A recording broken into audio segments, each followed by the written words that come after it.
ఇప్పుడు మన విజయ్ దేవరకొండ వస్తున్న నెగిటివిటీ తెలిసిందే కదా. చాలా ఏళ్ళ నుంచి ఆయన నెగిటివిటీ సినిమాలకి అన్నిటికి ఎదుర్కొంటున్నాడు. అది మనకు తెలిసిందే కదా. ఈ మధ్య ఏమైందంటే కోర్టు ఆర్డర్ ప్రకారం మన శంకర్ వరప్రసాద్ వస్తున్నారు కదా, దానికి బుక్ మై షోలో రేటింగ్స్ అన్ని తీస్తాడు. దేనికి మనకి కొంతమంది నెగిటివ్ అంటే కావాలని నెగిటివ్ రేటింగ్స్ సెట్ చేసి ఒక గ్రూప్ అన్నమాట. ఆ గ్రూపు అలాంటి గ్రూపులు గట్రా మనల్ని పట్టించుకోకుండా చేయడానికి అంటే ఎఫెక్ట్ చూపించుకోవడానికి తీస్తారు. ఇది ఒక రకమైన మంచిదే, కానీ ఆయన బాధపడ్డనమాట విజయ్ దేవరకొండ మన వాళ్ళే మనల్ని ఇలా చేస్తున్నారని. కానీ నా ఒపీనియన్ నా ఒపీనియన్ ఏమనుకుంటున్నానంటే, ఎవ్వరు ఎన్ని చెప్పినా ఎవ్వరు ఎన్ని చేసినా ఎంత ఏది చేసినా సరే మన తెలుగు వాళ్ళకి మన ఇండియా వాళ్ళకి ఉన్న ఒక గొప్ప అలవాటు ఏంటంటే, మన వాళ్ళకి సినిమా మంచి సినిమా కానీ నచ్చిందంటే ఎవడ చెప్పినా ఏం చేసినా సరే అది ఖచ్చితంగా హిట్ అయిపోద్ది.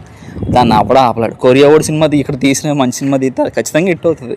అది మాత్రం నాకు చెప్తున్నాను. అది నా ఒపీనియన్, నేను అనుకుంటుంది అయితే. Thank you friends. సబ్స్క్రైబ్ చేయండి, లైక్ చేయండి.